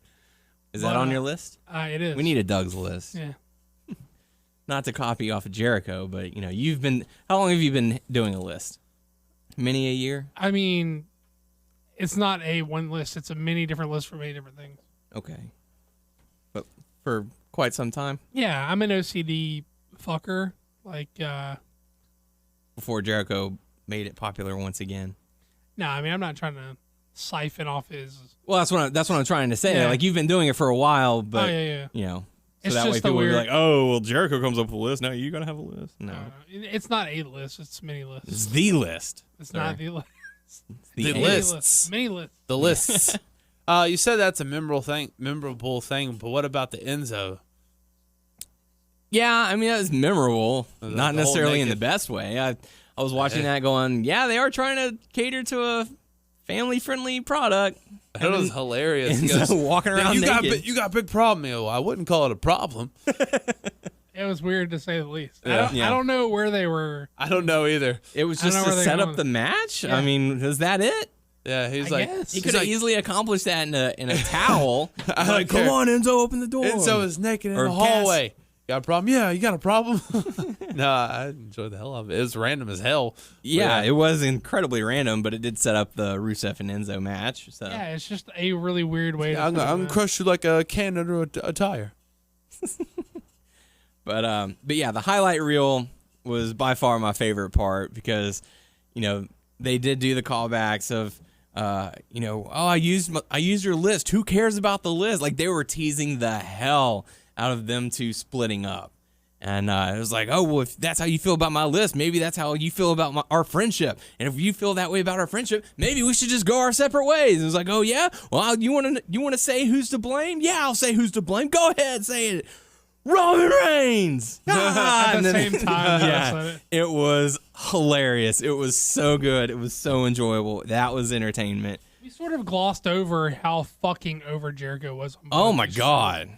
He was the most over guy on, but I mean, obviously he's a Canadian. Well, Canadian I dude, feel like all this is gonna sound weird. All like the Canadian guys are over. That in sounds Canada. weird. You know what I mean? Yeah. Jericho is 'Cause they're over in their than- home more country. than Kevin Owens. And it's Bizarro World. What was What was Sami Zayn's reaction? At Positive. good, but not Jericho level. Yeah. Jericho by far most over. Because you hear stupid idiot. Yeah. What'd you guys think about the crowd chanting 10 for Ty Dillinger throughout the whole weekend? Like every time that the ref I was get it, but it doing got on more- my nerves. Yeah. Yeah. It was a little too much. I could see it being fun in the crowd, but as someone who's watching at home, I was like, I'm actually trying to know what the real count is, and you're fucking me up. Shut up. It's like, I don't mind you doing it during Dillinger's match, but when you do it in other people's matches, that's a little too much. I mean, it didn't bother me so much that I wanted to like rant on them or anything. I was just like, hey, come on, man. I want to know the real count, and I don't know the real count. Sheamus was doing the Beats of the Baron or whatever it's called, and now all the crowd's chanting 10.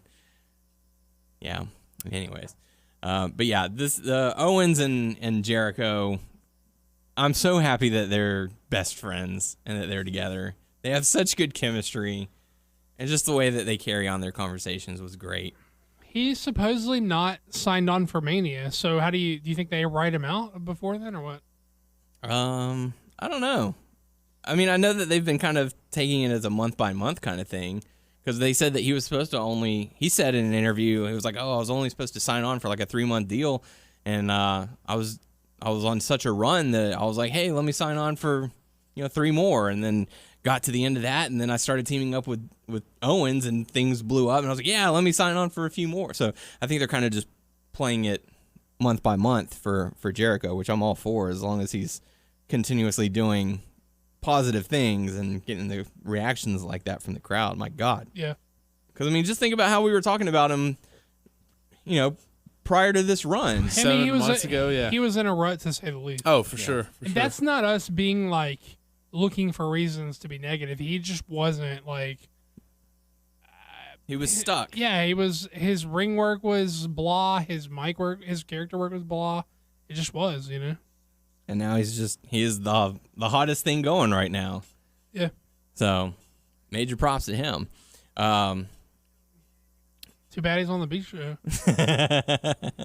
And then Rollins came out and they addressed him, and then Reigns came out as well, and they set up a match for Owens versus Rollins for the WWE Universal title later on that night, with Jericho and Reigns being banned from ringside. So, do you guys want to talk about the matchup since it was the main and Yeah, we kind can. of filters over I don't into have any it? strong opinions about it, but I mean, Yeah. also the Jericho Synchronous thing. What'd you think about that? I was like, oh, that's Jericho. Yeah. Oh, I guess they're gonna address this at next week at a later date. I don't know. I didn't have any any strong reactions to it. Yeah. What do you think about his choice of using Sin Cara's mask following their Okay. Before who asked us the question?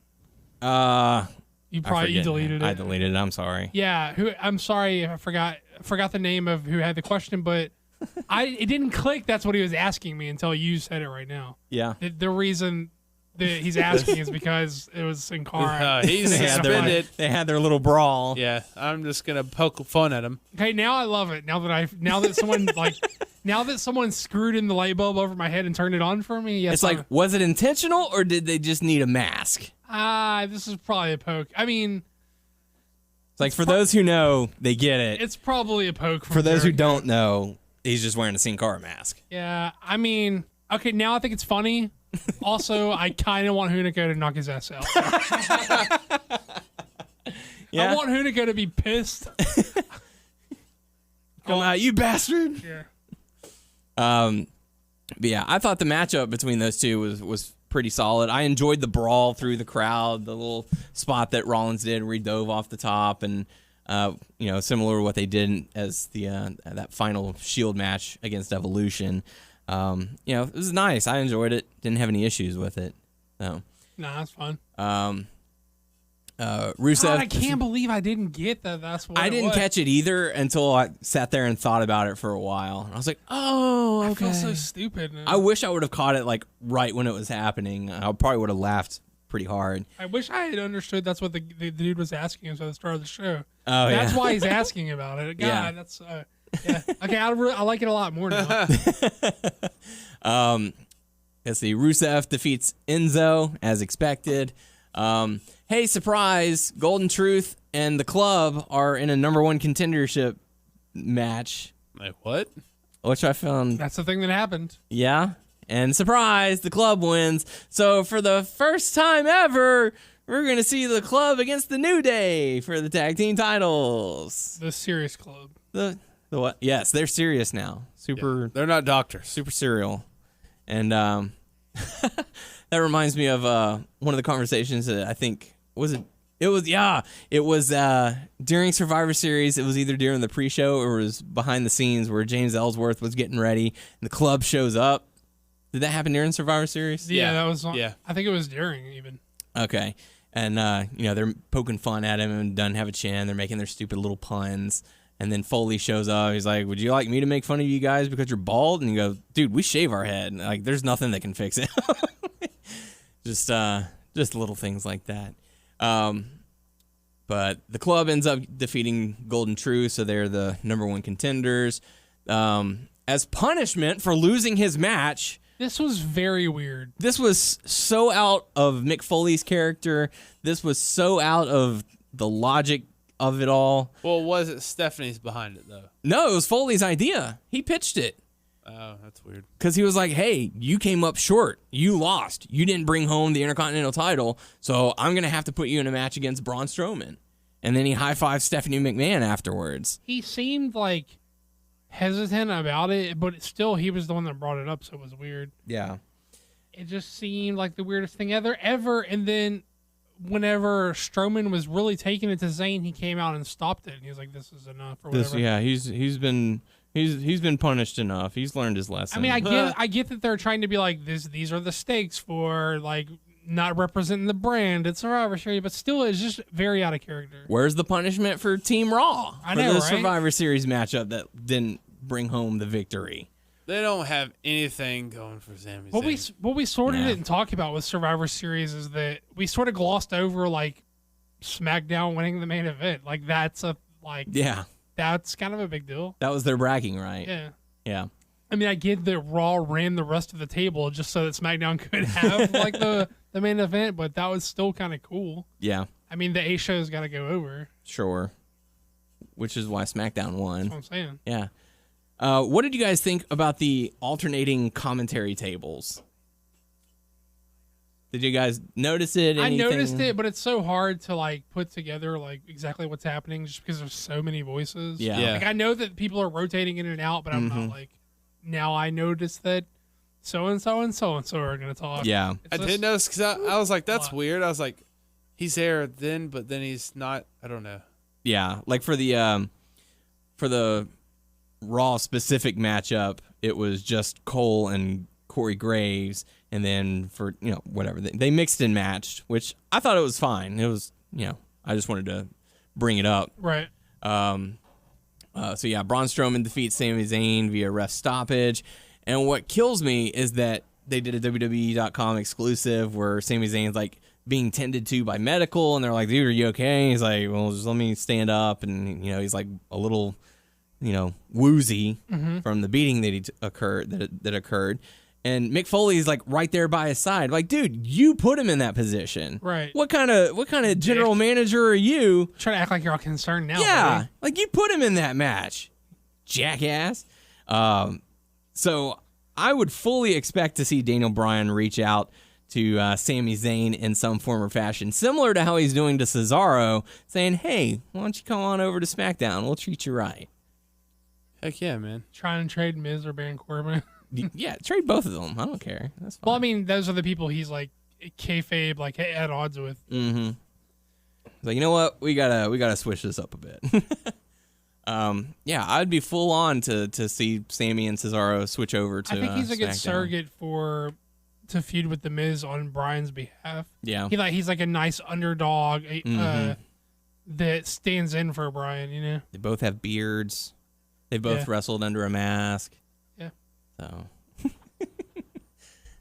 I think that could have been some other wrestler who wrestled under a mask. Sami Zayn, he's a new guy. Anyways, after that, we got to see Bayley teaming up with Sasha to go up against Charlotte and Nia Jax. Charlotte taps out here because who needs to make your tag champs look strong? Or your women's champion look strong? Yeah, she's her dad exactly though. She'll lose to set them all up, but she's got a vice grip on that title. Yeah. So Bayley and Sasha get the win. Again, I was expecting more of a highlight for Bayley of, lady, you attacked me. That ain't going to fly. I want a match with you. I want it now. But instead, Sasha took the limelight for it. But hey, whatever. It's not my show. Not my choice. It is your show. All right. After that, TJ Perkins, Noam Dar, Rich Swann. Since they won the kickoff match Survivor Series, they get a number one contender triple threat match. Winner faces Brian Kendrick, and the winner was Rich Swann. Can you handle this? Right guy won. Yes, finally. After how many wins has he gotten? I mean, he's amounted 2 or 3 over the champ, so yeah. You figured he would have just been, all right, well, you're next in line, but you would think if you beat the champ in multiple non-title matches that you would already be the number one contender. But Nope. Just like James Ellsworth. Multiple wins over the champ. Well, he's got a title shot. Yes, he does. Which makes me go back to our conversation of how much fun is SmackDown having right now, because they're giving guys like James Ellsworth a world title shot later down the road. I think SmackDown's a superior show in every way. Mm-hmm. But you can't wait until the James Ellsworth figure comes out. Featuring the neck brace. But yeah, so we talked about the Kevin Owens and Seth Rollins match. Jericho interferes, and that leads into Owens getting the victory, and I'm sure there will be some ramifications next Monday because while, yes, the interference did occur outside the ring area, Jericho did hop the barricade and get involved. So we'll run down SmackDown real quick, and I know that Ambrose seemed to have been getting on Shane O'Mac's nerves. Yeah, they're definitely setting something up. Right? He's like, dude, you're kind of pissing me off now. I told you kind of lay off. I'm still hurting from the SmackDown. You attacked AJ Styles. That could have cost us the match. I popped for the Mountie shit. Oh, yeah, I was about to say way that. into the He got Brian. They both lost it in broke character Like, oh, because gosh. when he did the Mounties line, like I always get my man, they just both were like, they just both cracked up. I'm gonna have to go back and watch that because I didn't get to catch. I didn't get to catch all of SmackDown. Oh, And I it's missed this hilarious. part. I heard a lot of people talking about it, but I he didn't just get to kept see coming it. back. This time he's got pizza. Yeah. This time he just pops up behind the guys in the main event. Well, at one point he just pops back up in a Brian segment wearing a Mountie gear, doing the Mountie shtick, and he does like the Mountie's catchphrase. Well, he was like, I need you to tell something to AJ Styles though before I go. That's when he got serious and said that. Nice. And then Brian like just lost it and started laughing, and then Ambrose started laughing. And they're just like, okay, get out now. All right, bye. So we got to see Miz go up against Kalisto for the Intercontinental Championship. I don't know why he necessarily gets a title shot after losing a title shot, but Because Kalisto he got fucked. He got screwed He over. got So it's like, well, fucked. you got screwed over. Let me give you another chance, and I'd like to have a fighting champion as Intercontinental Champion. So you get a matchup against The Miz. You're right. My bad. That's all right. Once again, Baron Corbin gets involved. Cost Kalisto the matchup again. And You set up that chair Dude. match for TLC. yeah, so now we have a match already in the works for TLC, which is in like 2 weeks. Yes. Joy. Joy. It's so much, so fast.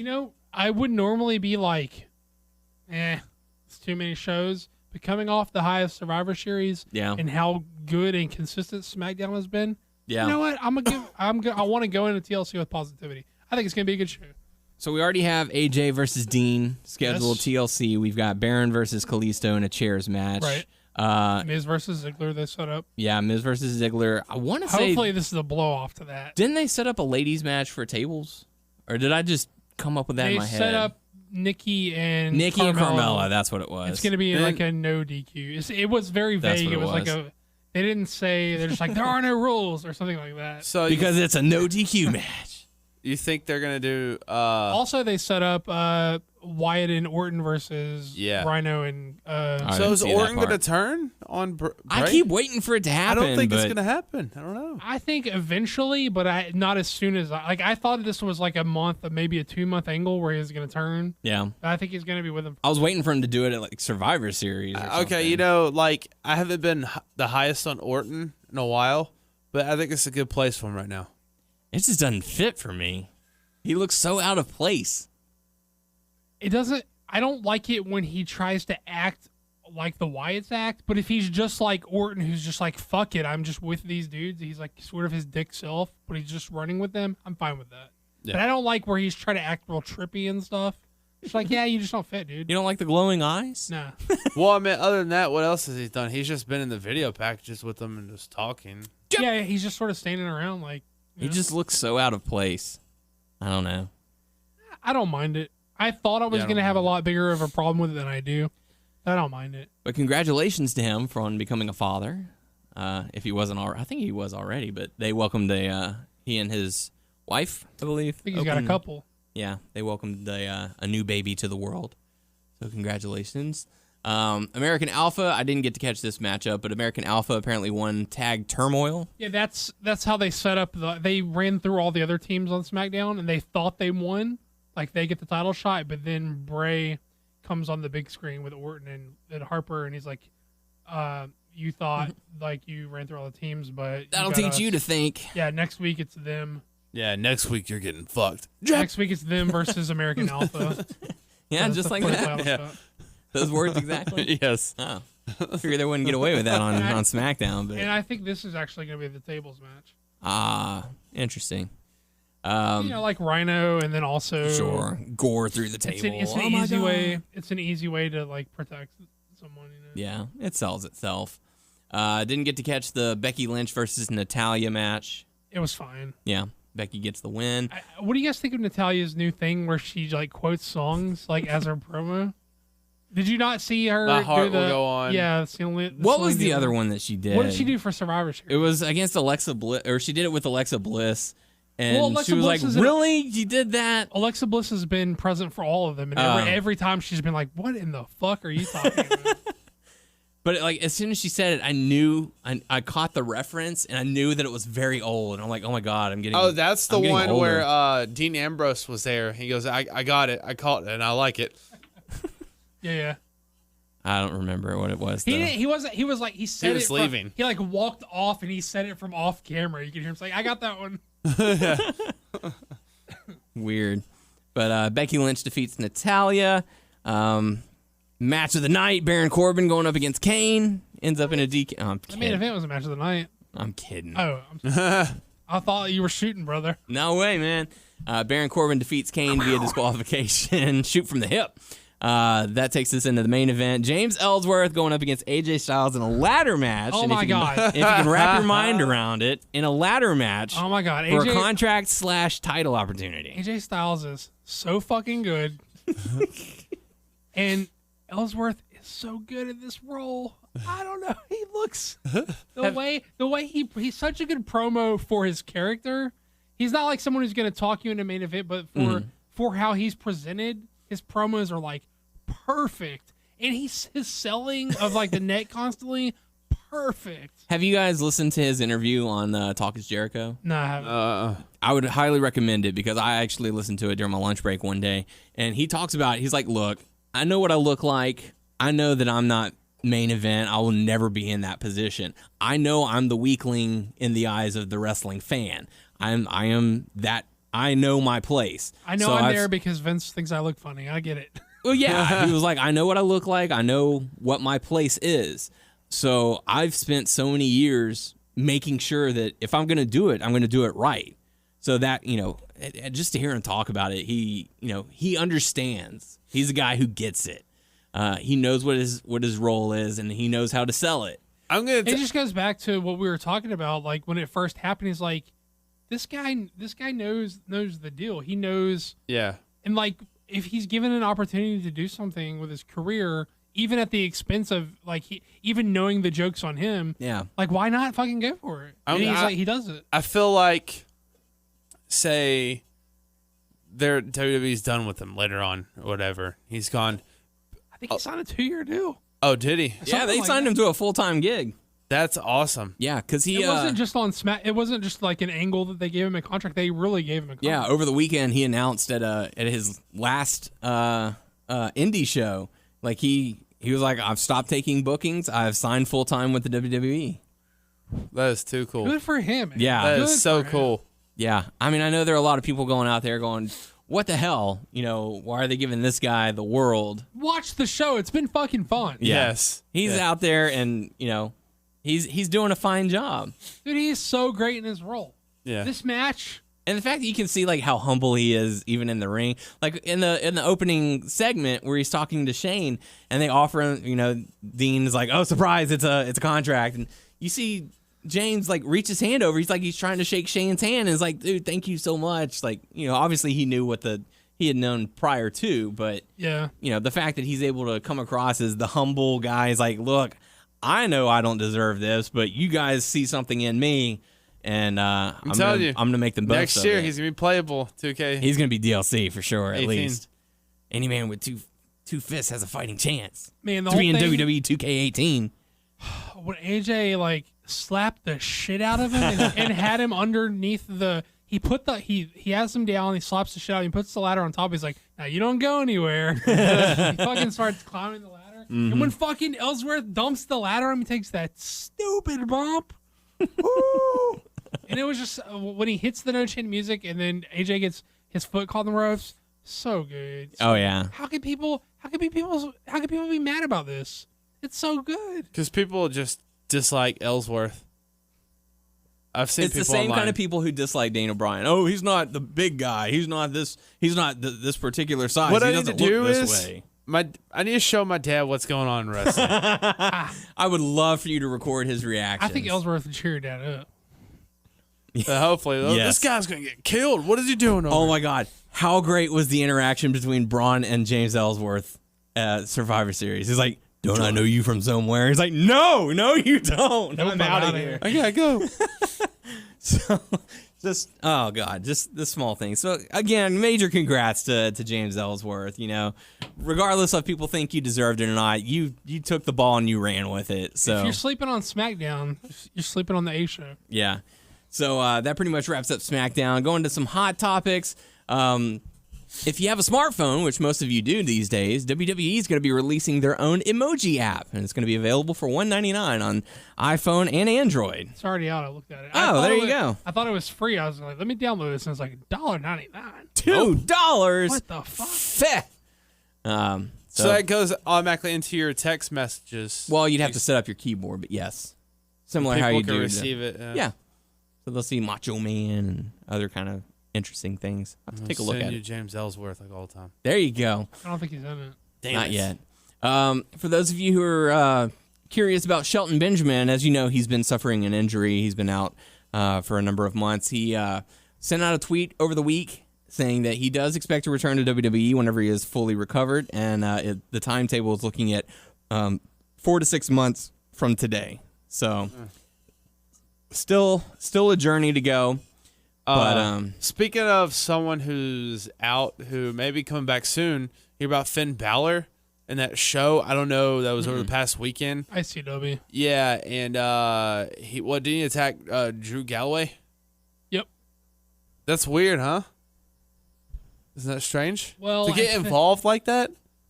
I know they have done shows they had someone else book that the WWE. It was took, Foley, and since Foley couldn't make it, WWE sent Finn because he was out to honor Foley's day. It's like a make good for taking someone they booked away from. So, anyways, any other topics you guys have Not really, going on in the wrestling world? I'm still real busy and still out of the loop. So if there's any big stories, I might have missed. Have you watched that? Is that show out where they show like the cartoons, like real stories? Oh, I haven't watched stuff like that. No. I haven't seen it Because yet. people online that were saying they were like, Ric Flair's story is batshit crazy. I have no doubt in that. So.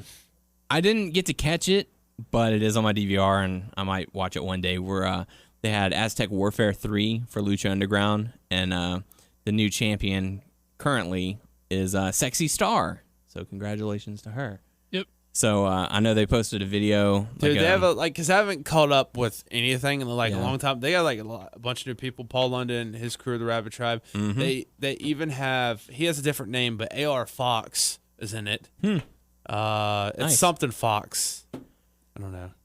But Alicia? Yeah. But Or Alex. Can't wait to Alex see it. and Alicia Fox. There you go.